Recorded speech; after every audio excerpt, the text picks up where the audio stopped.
Well, hello, everybody, and welcome here to our video series. I am your host, John Raab, joined by my co-host here, Mr. Doug Lyle. Doug, how you doing? Mighty fine. How you doing, John? Good. We got a great show for you today. We are going to be talking with none other than best-selling authors, Jeffrey Deaver and Isabella Maldonado, to talk about their collaboration book that just came out here on September 1st called Fatal Intrusion, getting some great reviews, some great stuff you guys got going on here. So let's just kind of dive right into it. And whoever wants to kind of take the question first, kind of tell us about Fatal Intrusion and what you guys got going on with this book. And it looks like first in a series. Well, should we start with where the idea came from? Let's do that. Let's start. Yes. Yeah. Okay. Do that. And Isabella, you want to jump in, and then maybe I'll fill in. Not that we haven't been asked this before, but it seems like an appropriate place to start. Yes. Well, as far as why we decided to collaborate, you mean? Sure. Yeah. Sure. So Jeff and I met at a conference called Murder and Mayhem in Chicago back in 2018. And we were in the green room getting ready to go out. And back with us in the green room was Gillian Flynn. And the three of us started joking, and we were sort of making up a story. Like, what if the three of us were going to write a story together? What would it be about? And we were just really being silly and trying to crack each other up. And we did. And that was where I really got to know Jeff's sense of humor and really enjoyed that conversation. It was a lot of fun, very silly, but great fun back in the green room. And then Jeff and I met again at Thriller Fest in New York City. And after that, we started thinking more about, we have a very similar writing style. And I mean, like, my books had been compared to his already. And so we started thinking, it started off as kind of a joke, but it's like, I think we might be able to do this. And then we finalized it when Jeff was on a book tour and he came out to Arizona. I'm in the Phoenix area. And he was at the Poison Pen bookstore in Scottsdale. And then we went out afterwards, and just the two of us, and we talked about it, and we were like, you know what? Let's do it. Let's do it. So we gave our agents a call, and the rest is history. Nice. And when Isabella talks about a similar writing style, I can't speak for her, but I myself could not write a book with, for instance, someone who is a pantser. And your listeners out there, most of them will know this, but of course, a pantser is someone who writes a book by the seat of the pants. I am an inveterate outliner. Isabella outlines as well. We write a third-person close point of view in past tense. We write shifting points of view, which helps the suspense. We write a book like the TV show 24. It takes place over a short period of time. Every chapter propels you into the next chapter. And so our styles, and in fact, the genre that we write in, that's a thriller, not a murder mystery. And I draw the distinction between a thriller, which asks the question in the reader's mind, what is going to happen, as opposed to an Agatha Christie type murder mystery, which asks the question, what happened? We write thrillers, bang, bang, bang, all the way through. So our styles were simpatico, our themes were simpatico. Although I do have to say, that the story, and if anyone out there wants this idea, it's yours to have. The story that Gillian and Isabella and I were kicking around was that, let's call it a mafioso who's a baby, like the Godfather in Pampers. And we kicked around some fun ideas, Fredo, you betrayed me, although blah, blah, blah, blah, Google. And the idea fortunately died a merciful death for our careers and our agents' sanity. So that idea is there if anybody wants it. But that's how the whole thing got started. Nice. Cool. Doug? Well, I've actually read the book. I finished it a couple of days ago, and it's wonderful. I love Carmen. What a great character. Thank you. So how did she come about, and why did you decide to make her Homeland Security and out of the FBI, her past job, as it were? How did you create this great character? Well, we knew we wanted to, with this kind of investigation, we knew we wanted it to be like a professional, but paired with a non-professional. Right. And so looking at everything that's out there, we thought, we wanted something fresh and new and different. And, a lot of other federal agencies have been done to death. And it was like, well, what's different out there? And so it occurred to me that, Homeland is a huge organization, and it's like a big umbrella under which many other agencies exist. And this would be a great opportunity because the another appealing part to it was that not many people know about HSI, which is Homeland Security Investigations. It's massive, but a lot of people don't know. There's like 11,000 employees, and they're stationed around the world. So that was appealing. It was like, well, we could actually put her anywhere we want to. There's very few constraints on a character like that. And so that was really Mhm. fun to do it that way. Yeah, I think that's true. Most people don't understand Homeland Security, and they think it's kind of an umbrella parent company for a lot of other things, and it kind of is the administrative arm. But HSI is not. I mean, it's the FBI on steroids, and I think that's what attracted me to the book in the first place. Besides that, you guys wrote it, uh, but she's a great character, and having her in HSI, I think, was a brilliant move. What was your process through this? I mean, how do everybody has their different styles of collaboration, and I know it can be good, bad, and ugly, but how was your guys' how did you set it up, and how did it actually work for you? Sure. We are, it's kind of a, tautology, but we're professional writers, and we approach this as any a task, a slightly different task, but not, really atypical from what we do individually. And as I mentioned before, we outlined the story in general and spent hours. I mean, we'd have a long conversation, and you know how you look at your mobile phone and see how long you've been talking. It would be 4 or 5 hours of that conversation. We jot down ideas, we throw things back and forth, and out eventually, over the course of a month or so, came the outline.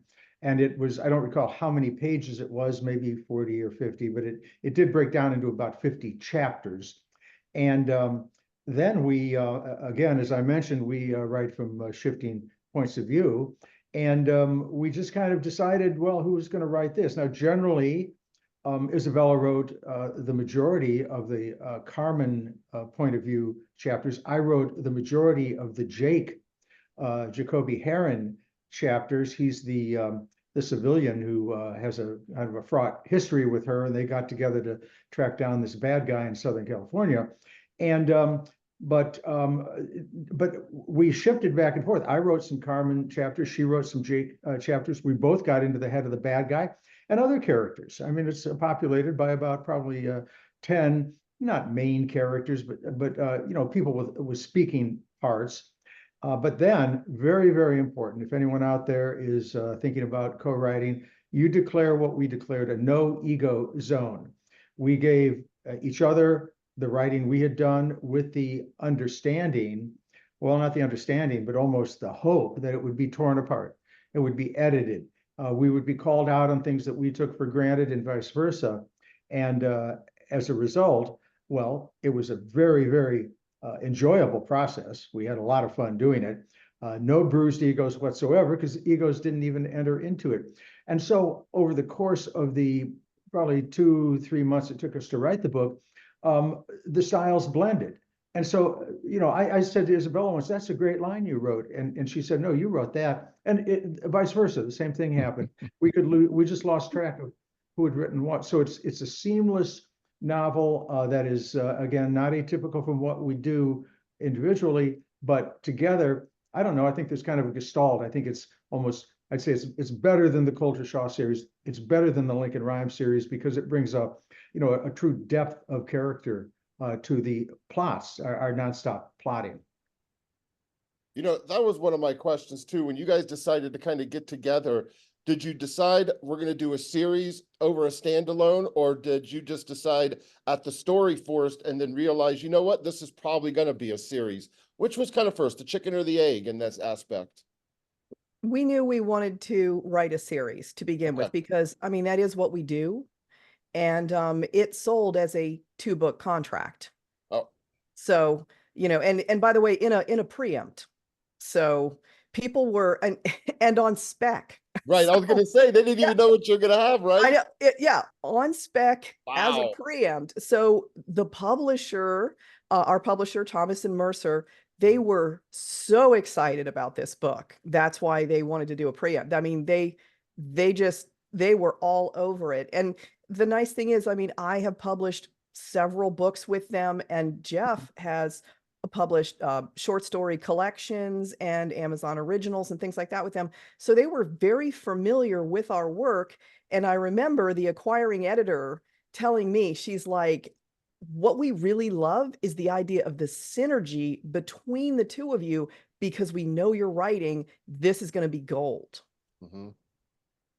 Nice. Well, it is. It's a Yeah. great story. Thank It's a you. great story. So you already have the second book in the works, or I'm Yes. assuming.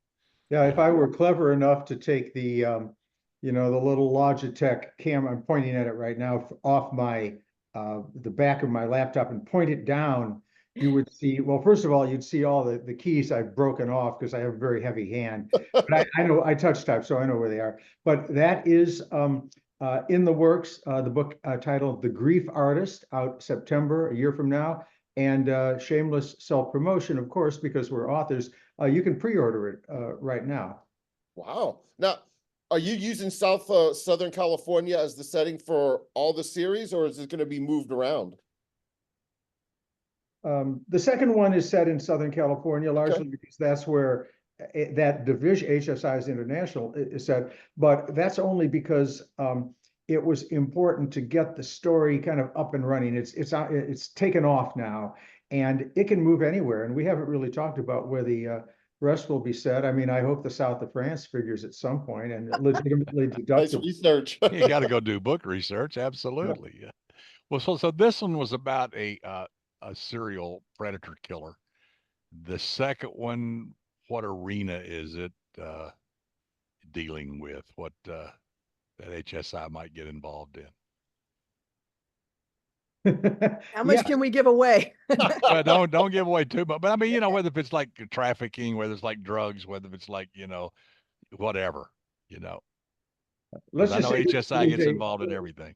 let's just say there's a unique antagonist that has not yet been seen in the annals of Oh, crime fiction. And Carmen and Jake are required to leap into the fray. Although we will say, and Isabella can speak a little bit more about this, at least with regard to the Fatal Intrusion, that we not only write a crime story, but we have a lot of soap opera drama as well. That's very important. And I say that with affection, because the personal relationships are, I think equally important in readers' minds. Hunger Games, which I objected to on many levels, if you take out the fact that kids were killing kids, take that out, I really found that quite troubling. But what was the main story? It was a love story, a love triangle. right. And that's why the girls primarily followed it. I have some young nieces, and they were enthralled with the love story. And so we have introduced that element. And in Fatal Intrusion, Isabella, you want to mention a thing or two about Carmen and her sister? Yeah. Well, the whole thing is, I mean, as we all know, obviously, as authors, if your readers don't care about your characters, it doesn't matter how exciting your plot is. You Right. have got to get them engaged, and the only way to do that is to give them a fully realized, fully fleshed out story, including a family life. And sometimes I think that happens where characters seem to just materialize at work, and then they switch off at the end of the day. It's like, no, they have to have a family life.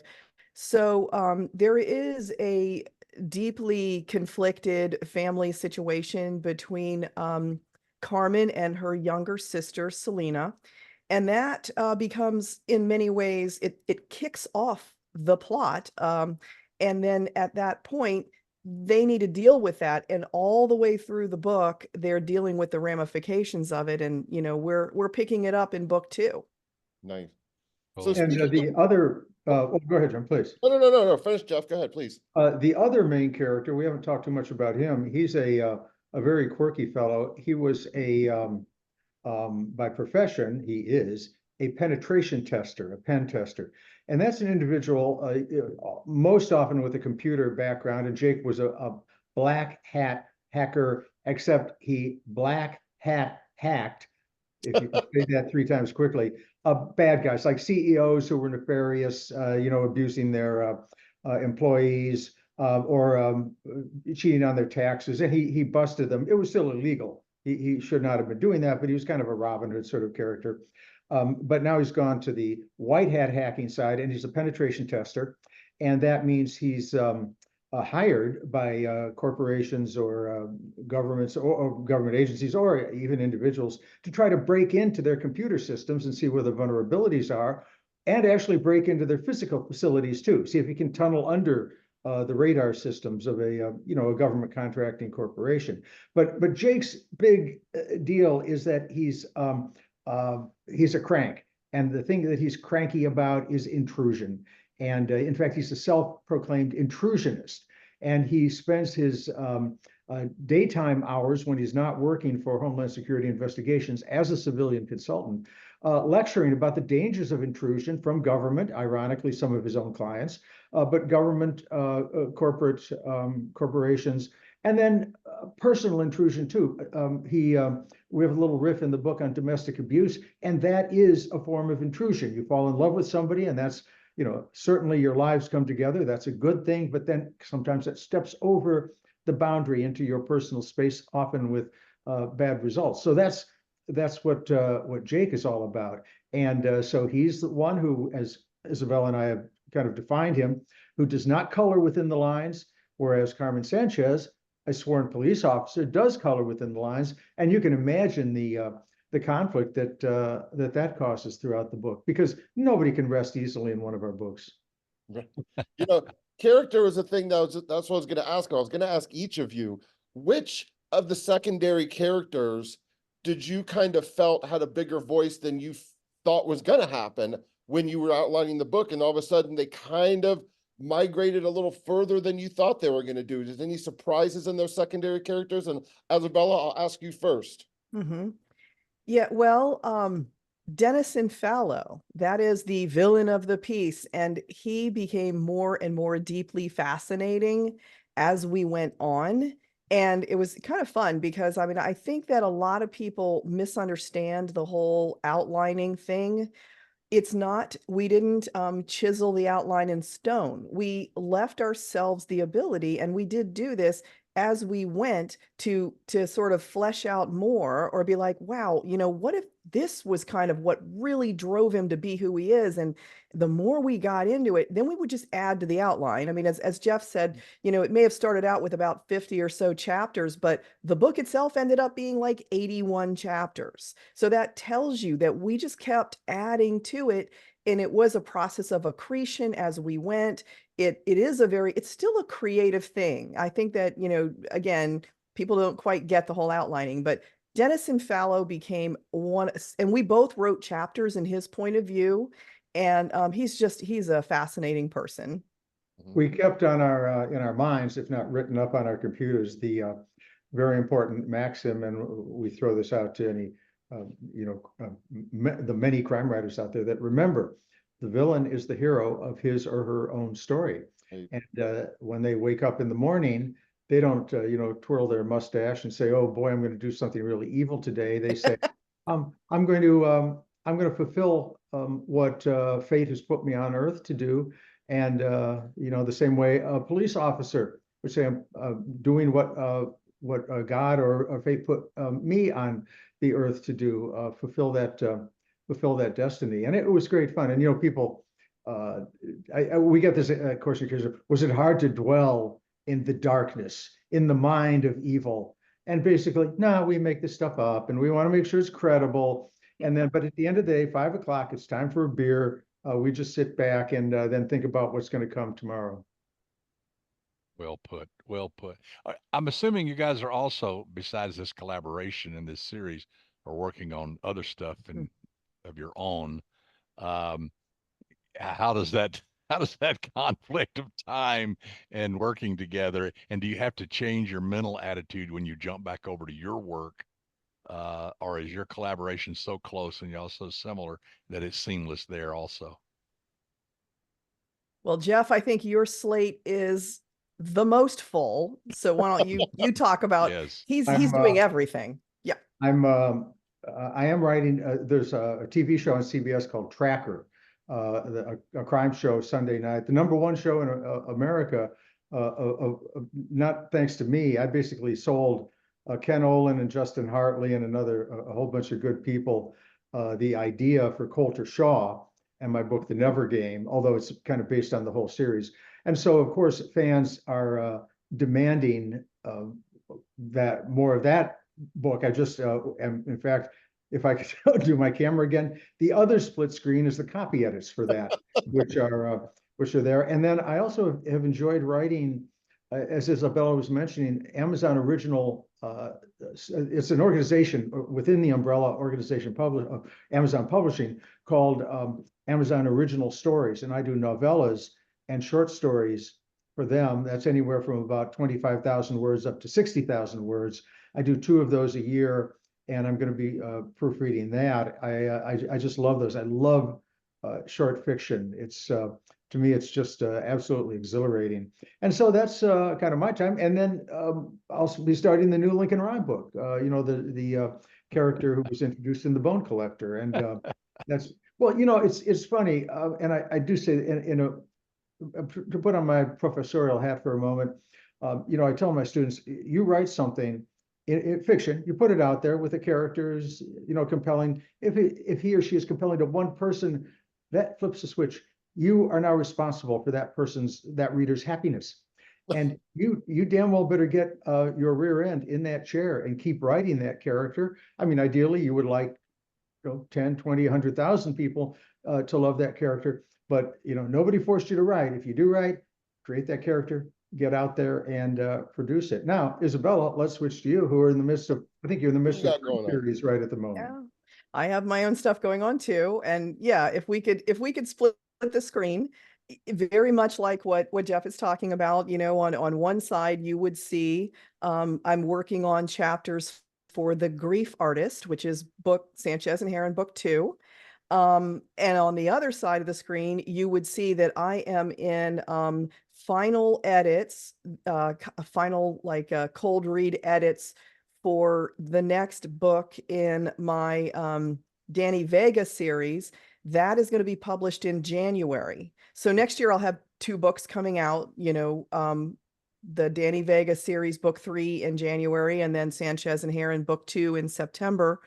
And, you know, in between that, there's always lots of other things keeping me busy. I have other sort of things that I'm percolating on, and I've got outlined some ideas and things like that. So, yeah. Cool. So that's a good transition then to start talking about where's the best place for fans to find out all the information. I'm sure it's probably both of your websites. What kind of social media do you guys get on the most for, you know, people to stay in, you know, up to date on everything that you got going on? And Jeff, I'll start with you, and then Isabella.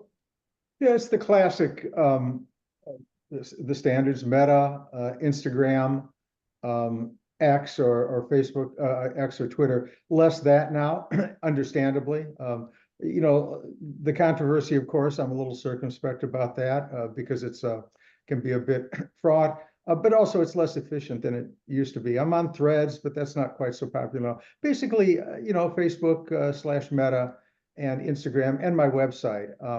And Isabella's the same, except she's got something new to talk about. Uh-oh. Yeah, I do. We love exclusive. I know that's right. Yeah, actually, I have not mentioned this. Yeah, I finally decided to break into the whole TikTok thing. It took me a long time, but I did. Well, what I discovered, and I had to actually get some professional help because I'm like, I didn't know what was going on. But there's book talkers out there that there are are. so, and they're huge fans of thrillers and crime fiction. And so it's been fun to create content for that. And like I said, I have someone helping me because, you know, it's really hard when you're new to it, but you know, people are starting to pay attention. They're taking notice.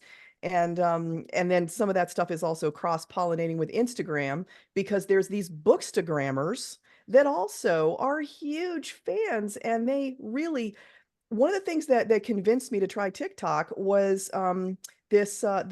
the person who I have helping me got videos of people who were on TikTok. I'd never seen it. They were dressing up as my characters and acting out the roles of my stories. And I'm like, wow, okay, Cosplaying your books. I need to do something for these people. So yes. Nice. That's I might get amazing. into that myself, but so far I have not been able to teach a cat how to ride a unicycle. If you do that, then I will hit the ground running with TikTok. But until then, I think I'll have to rely on Isabella for that. Oh, that's hilarious. Exactly. So it sounds like then that September is going to be your month for your series, and of course this book Fatal Intrusion just came out, so everybody can get their copy now in whatever format they want it in. It's available in all the formats. So do you guys have anything else to say before we kind of wrap up? I mean, is there any other kind of news you want to let loose exclusively there, Isabella, Jeff? Anything? Well, my next Colter Shaw book, South of Nowhere, will be published in May. That's from Putnam. That's my traditional publisher. And I guess, well, just check our sites out, because we will be doing some public appearances. And you can also see, we always link to interviews like this. And then we've done many interviews, some long, some short, but they're all informative, not just about Fatal Intrusion, but about writing in general. And, people can maybe pick up a few tips. Well, we want to thank you guys for coming on. Again, the book is called Fatal Intrusion. It is out now. Go get your copies, whatever format you want. Jeff, Isabella, we want to thank you again so much for spending a little bit of time with us. We know you don't have a lot of time to spend with people because you're too busy writing. I'm sure you guys don't each have 3 laptops to keep track of everything going on. So you have little stickers like, nope, this is the Colton laptop. Nope, this is the Jake laptop. You're pretty close. You're pretty close.